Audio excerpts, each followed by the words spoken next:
All right. So this is somewhat of a bait video, but I think that hopefully it will bring about some good conversation. Hopefully, maybe somebody will find this and, what do you mean traveling is bourgeoisie? But the thing is, though, is it's all a matter of how you travel and how you see the world, right? So, is traveling a luxury? I'll probably just do this. That way I don't have to. I'll probably just say AKA bourgeois. There we go. Is traveling a luxury, AKA bourgeois? AKA bourgeois. Um, I think traveling can be seen as a luxury because not everyone gets to do it. The thing is, this originated because I heard a little bit of traveling with Rick something or Steve something. Anyway, the guy who's on NPR and he was talking with Cirillo Cruise Lines or whatever his name is. And like I say, it's just so ridiculous. This multimillionaire, he's just like, well, sometimes folks, they over tourist an area. It's like I had to wait 3 hours when I went to Italy or went to Vatican City, and it's just like that's how you make your money. Like I say, that comes from your marketing, that comes from your promotion and your advertising to say, yeah, we go here. And so people want to see that, and they all kind of see the same thing, right? It's the same thing with going to places like, I'm going to say a very specific Texas thing here, but you could say Disneyland or whatever. Going to Schlitterbahn, right? People will wait hours in line to go on that tall freaking ladder to ride that slide down Schlitterbahn, right? I would probably say it's maybe 25, 30 feet. I don't know. Maybe I'm exaggerating a little bit. But the thing is, though, it's fairly tall. Or you could do that, or you could be in a wave pool, right? Where, basically, the water is relatively shallow in one part of it, and then it goes deeper. And the waves come up, right? And the big wave comes through, right? That's pretty much it. Other than that, and maybe a pretzel stand. That's it. But I'm too old. I'm too fat to go to places like that, and it's okay. I'm all right with that. I'm perfectly okay with rub-a-dub-dub in the tub. I'm perfectly okay with being. You know what? I'm stopping. Too much TMI. TMI. I'm sorry. TMI. Okay. But what I will say is, let me get back on the topic. Traveling. I'm going to be very specific.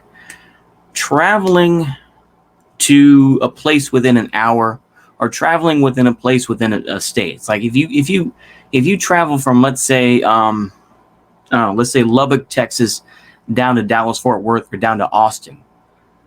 That's a whole different thing than from going from Virginia to Germany, or going from, to Ireland or something like that, going to a different country. To me, depending on how you see that, like I said, there's plenty of stereotypes like the backpacking, college person, or the jet-setting business person who goes there and sleeps with French models or whatever and comes back, right? Or the famous musician who goes, all over the world and whatnot, right? The reason I try to put this dialectic out here is because traveling from, like I say, going from, just across the border, going somewhere, within driving distance, that's just a day trip. And to me, that's not necessarily about spending money. Maybe it's because you want to buy a shirt or something like that.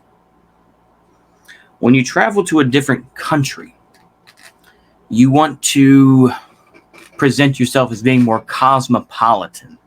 And I know cosmopolitanism is something that Stalin talked about, right?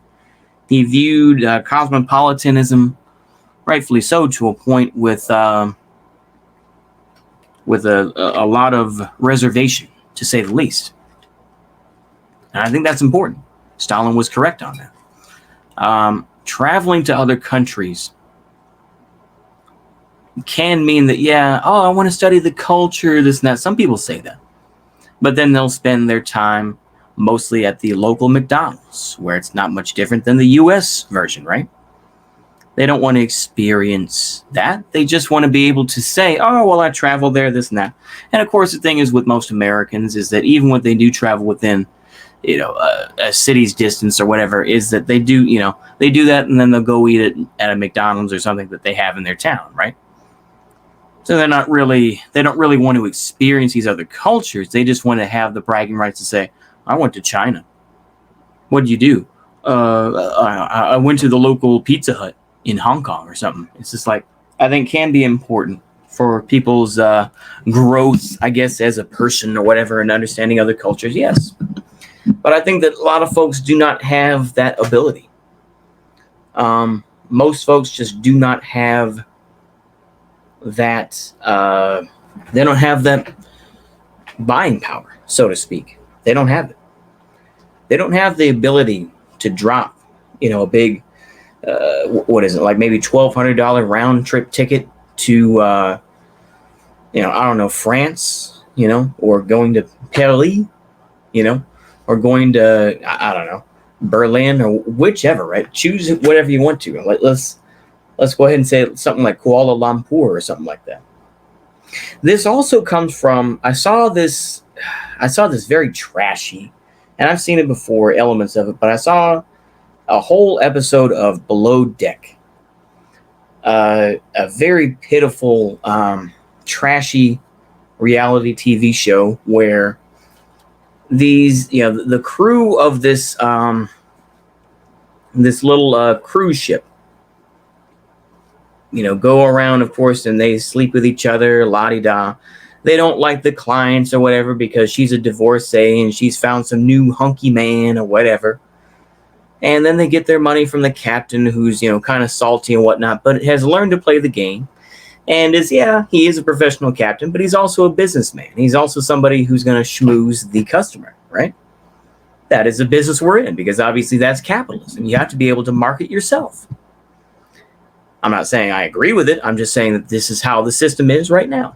I feel that luxury is something to hold over people's heads to say, oh, well, I lived in China for this amount of time, or I lived in the UK for this amount of time, and that's where I decided that Americans were stupid, this and that.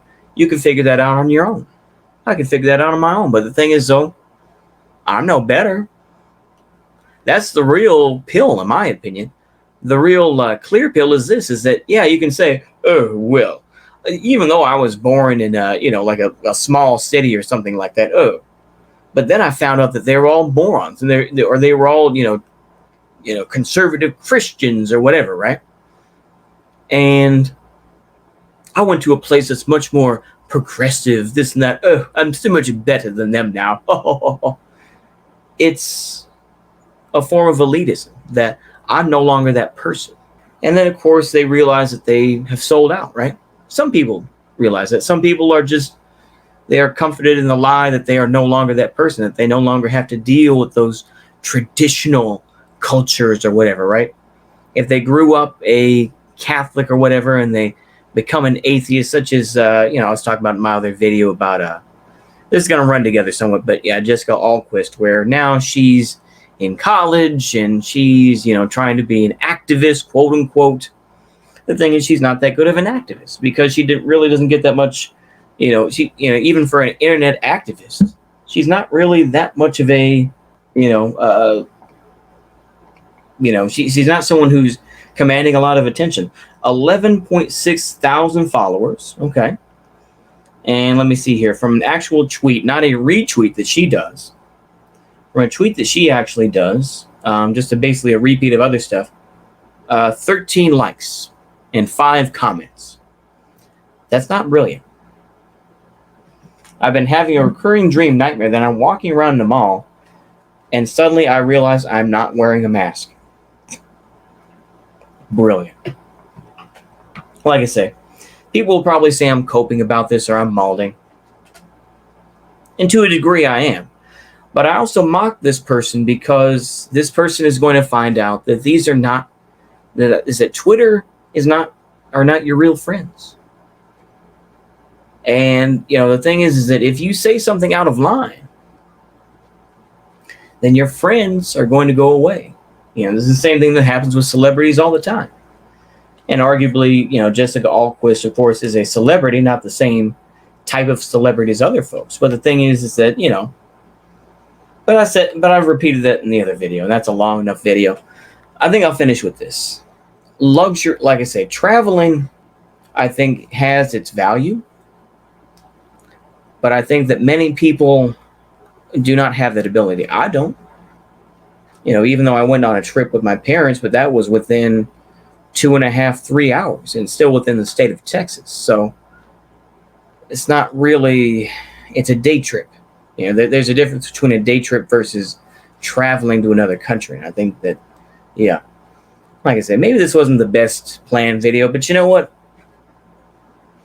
Say what you think about this video, and you can tell me whether it's good, bad, or whichever.